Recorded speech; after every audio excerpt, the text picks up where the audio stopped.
How to fix you follow or unfollow too often on TikTok. Let's get started.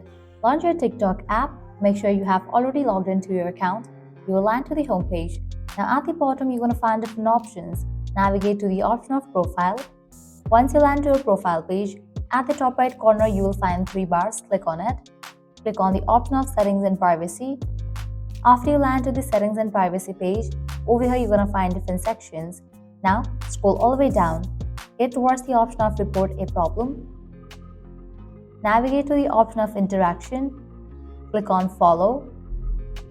Now click on the option of following too fast. If you have been following accounts too quickly, you may have received the alerts you are following accounts too quickly. Please try again in 24 hours. Once completion of 24 hours, you can just follow or unfollow anyone. But still your problem is not resolved, then you can click on no. Click on need more help. Now over here you can have conversation with TikTok support team that your problem hasn't been fixed. After you have the conversation with TikTok support team, your problem will be fixed. Well, this way you can easily fix your follow or unfollow too often on TikTok. At the end, if you guys find this video helpful, don't forget to like, share and subscribe to our channel. Thank you.